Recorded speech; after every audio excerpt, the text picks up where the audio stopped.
Douglas Allen Bickford. It is the 26th of June 2022. Okay. On 9:38 a.m. here in Klamath Falls, Oregon, my hometown, broadcasting live out of my 105-year-old house here. This is Bullseye. Isn't he cute? My fourth marriage. I was married to this woman for 3.5 years. And I married her in May of 2017. 2 months in, I knew it was a bad relationship, but I had no idea why. And the reason I left her, pushing 20 months ago now, was because I had zip self-esteem when I married her, okay? And this woman had killed 2 of my cats, and I let her do it because I had no self-esteem, okay? Because what happens is, with no self-esteem, we get ourselves in toxic relationships. So she had killed 2 of my cats, and 2nd of November 2020, it's okay, buddy, she threatened to kill this guy right here. And because he had scratched her mother in the face. And she literally was going to kill this guy, like she killed my other 2 cats. So he was being a cat, okay, just like he's being a cat right now, right? He didn't do anything wrong, okay, but she was going to kill him. So I literally woke up that day of what I'd married into a toxic relationship. Okay, say bye. Okay, we'll see you later. Anyway, he's alive and kicking because I got myself out of a toxic relationship. Because what we do when we don't have self-esteem, self-love, self-confidence, self-worth, we attract somebody just like us, okay, that doesn't have it. So then the relationship becomes toxic.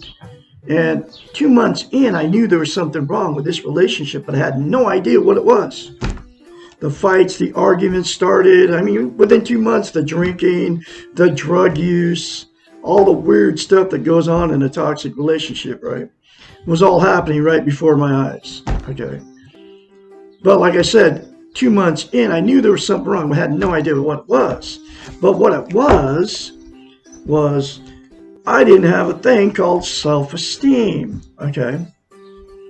Self-worth.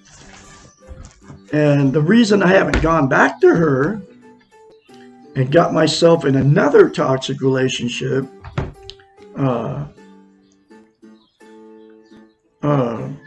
for pushing 20 months now is because I attained and maintain a thing called self-esteem, self-worth. What self-esteem is, it's how you feel about yourself, and it came out of this book, actually. But what it is, it's self-esteem, self-worth, self-confidence, self-love. It's how you feel about yourself inside. You know that good feeling that you get when you just meet a new person that you're going to be romantically involved with, right? And you're bragging to all your friends and everybody. You're telling everybody how great these people are, okay?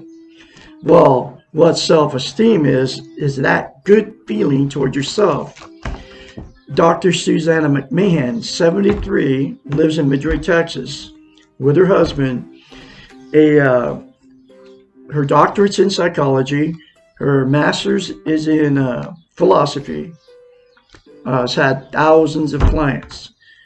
People would hire her as a psychiatrist to fix their unhealthy minds, okay? And since she's a psychiatrist, they go to school for 10 years or so to learn the science of the mind, which is how the mind functions as much as they can possibly know about it. Knew her clients, in order for her to help them fix their unhealthy mind, They had to attain and maintain self-esteem, because you cannot have a healthy mind without self-esteem. Okay, so she had to come up with a concept to teach her clients how to give themselves self-esteem. Absolutely nobody can give you self-esteem. She couldn't give it to her clients. You have to give it to yourself. And this is the same for you out there watching me. Okay.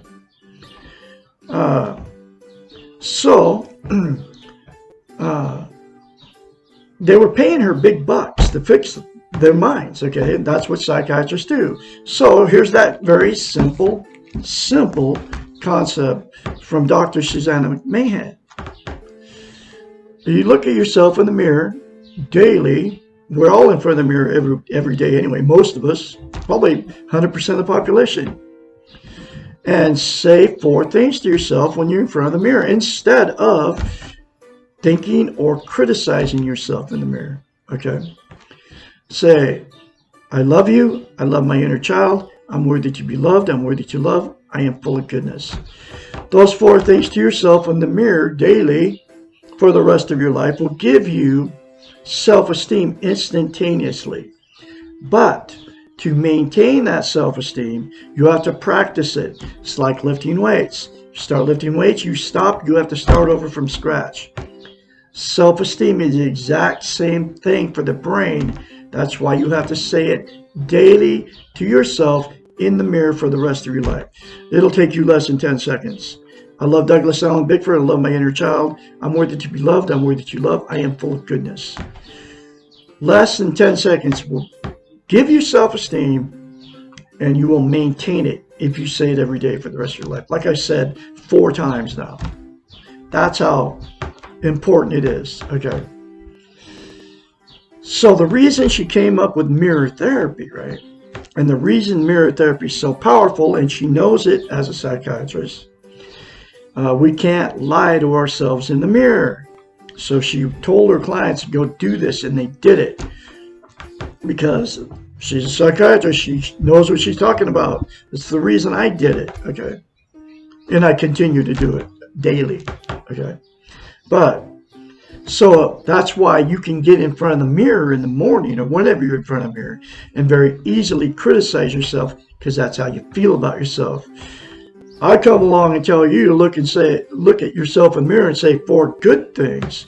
You can't say it because you cannot lie to yourself in the mirror, okay?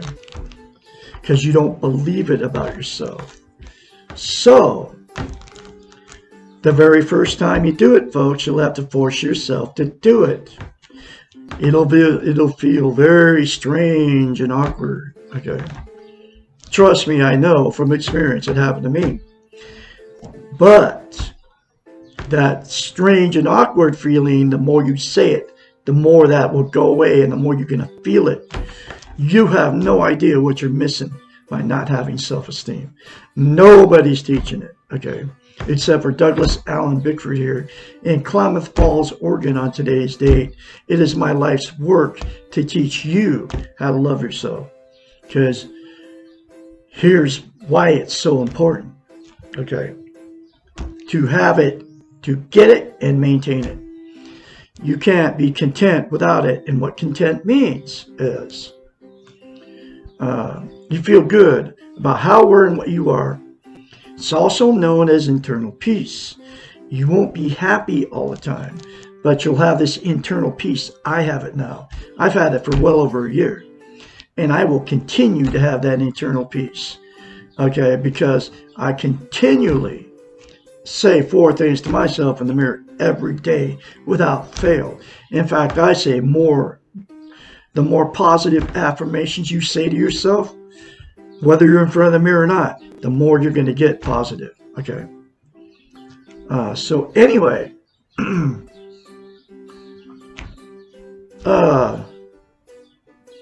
am I saying? So you can't have internal peace with it, and you can't be content, right? Without it. So there's 11 things that people are using to try to be content. And they are Facebook, drugs, alcohol, sex, television, food, gambling, religion, another person, material possessions, or money. 11 things. Those are all known as externals outside of yourself. They will only make you feel content temporarily. It always fades and goes away. Then you have to do more drugs and alcohol to make yourself feel good again. You have to do another Facebook post to get a like, to make yourself feel good. And then the other 8 things are exactly the same thing. Okay. You have to do more and more of them to feel good. Okay. It's always temporary fix. The absolute only thing that will give you permanent contentness, internal peace, is to say those 4 things to yourself in the mirror daily for the rest of your life without fail. Okay. So here's the other thing about self-esteem. Without it, you can't love or be loved. So what happens is you meet somebody exactly like you with no self-esteem. And then after that good feeling goes away that you all had when you first met that person, the relationship becomes toxic. Okay. The fights, the arguments, the cheating, the drug and alcohol use, the going to bars, picking up strange people to have sex with, to try to make yourself feel good again, like that initial feeling, right? To go to your friends and family, telling everybody how terrible these people are to you. Both sides do the same thing, right? And because that relationship turned toxic, the 2 people will divorce or separate, okay? And then those same 2 people go jump right back in another relationship, and the exact same thing will happen because you got in another relationship without self-esteem. You can't get in a healthy relationship until you attain and maintain self-esteem, because you can't love or be loved without it. Okay? So the only way to get a healthy relationship is to love yourself before you get in that relationship. And there's billions of people on the planet, they call it relationship jumping, trying to find happiness in people instead of finding the happiness within yourself. And those 4 things, I'll say it again, those 4 things to yourself in the mirror will make you happy from the inside and not from trying to get it from the externals. Okay. So the second thing that'll happen in that relationship that people got involved in, no self-esteem, okay, you'll stay in that relationship forever. And there's a lot of people doing that too, okay? Even though both people know that it's bad, sleep in separate bedrooms, the sex is gone. You don't even like those people anymore, but you stay with them because you don't want to be a failure. You're codependent on each other. You can't be alone. You're afraid to leave. You have nowhere to go. Okay. So you'll stay in it for years. And then at that point, it becomes a dysfunctional family. And those 2, all the emotional, sexual, physical abuse that those 2 dished out to their children and to themselves, each other, all get swept under the rug by the family, and then they produce more dysfunctional families down the line. Okay?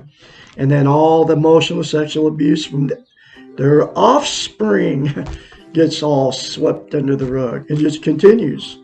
Okay? And then the last thing that'll happen got involved with no self-esteem, the 2 people after many failed marriages and many failed relationships will just, I'm done. Exit out of the romantic scene and just live alone, miserable for the rest of their lives because they can't find anybody to love them and they can't find anybody to love because you can't love without self-esteem and you can't be loved without self-esteem. So, there's good news.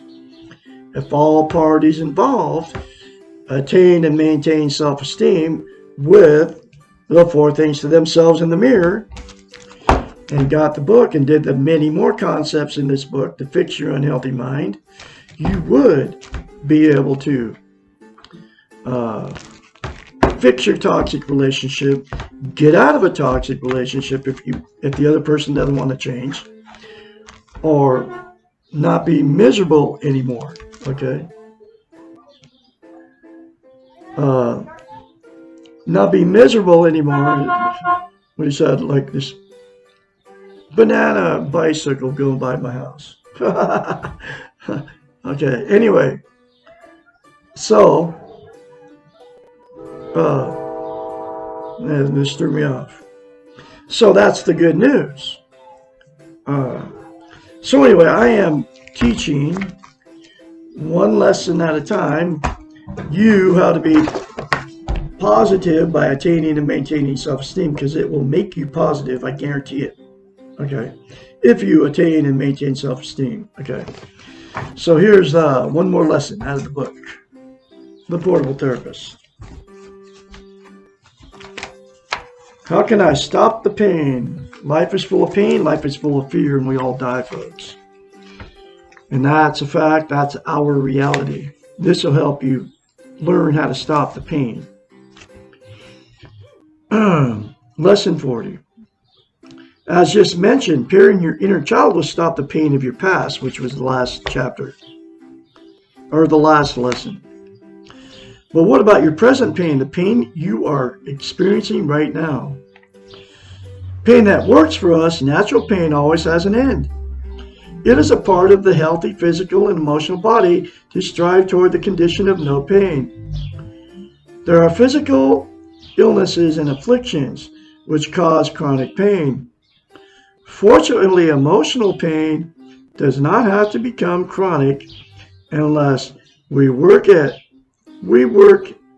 it by holding on to the pain. The natural process of pain, with some physical exceptions, is that it will abate over time. Acceptance of the pain and awareness of the pain while it is occurring, called righting the pain, also help to alleviate the pain as quickly as possible. There is always a reason for natural pain. Something has happened to you, something traumatic, and it hurts. Emotional pain is frequently caused by loss, and when we lost something, it is normal to feel the pain of that loss. To lose something we value and not be in pain is an abnormal response, meaning that we either did not really value what we lost, and therefore we are not in pain, or that we are denying what we are feeling, or that we are incapable of that feeling. Feeling the pain as much as we may not want to is far preferable to denying or repressing it, because at some time we will have to deal with the pain, and it will be worse later on than it is now. Not being able to feel the pain is not a healthy response, and people who are this blunted are usually emotionally ill. Pain is a great equalizer. All humans know pain because it is part of the process of living.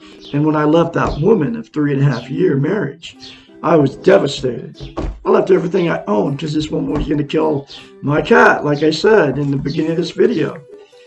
And I stumbled across this book at my son's house. That's the first place I landed, man. That's where I found this book, and this book saved my life, literally. That's why I'm spreading her message, because it can save your life too. Pain is a great teacher. It teaches us patience and humility and empathy towards others.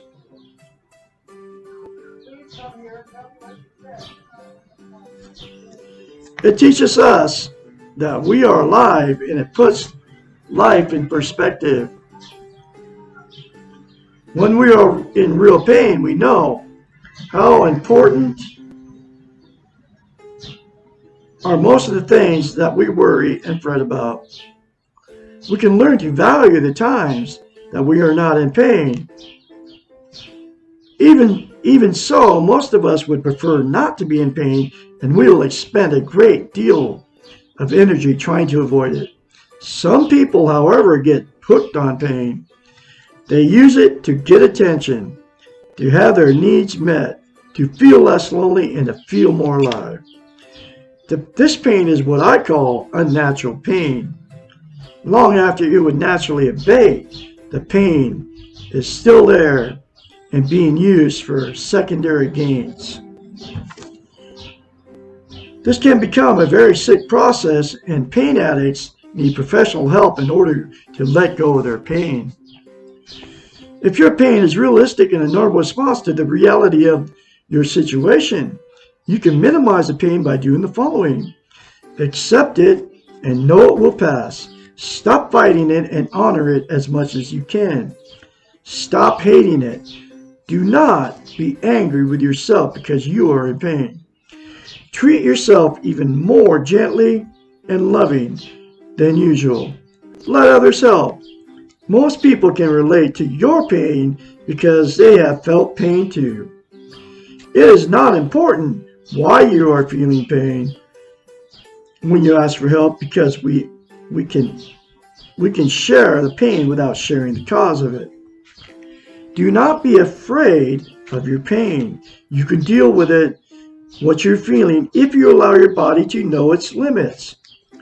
We have incredible physical and emotional pain relieving resources programmed into ourselves. Allow them to operate. Know the pain will pass, and that when it's at its worst and you cannot stand it, it will begin to abate. Pay attention to the pain-free moments, and you will notice that they increase every day. Use the pain to prioritize your life. Prioritize your life. Pay attention to the things that really matter.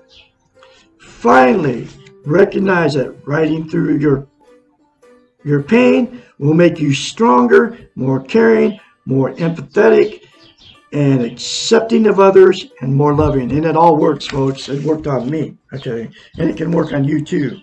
I'm going to have another lesson for you tomorrow. Why must I go through more pain, which is lesson 41. You all have a great day out there. I can be your mentor when you start going through this change. All right, you got my Harley helmet. All right. That's the German style. Hey, have a good day, Doug. You too, man. The mailman just came on a Sunday. Anyway, so I can be your mentor, 458-232-5238. You all have a great day out there. And remember, to say 4 things to yourself in the mirror and be positive, folks.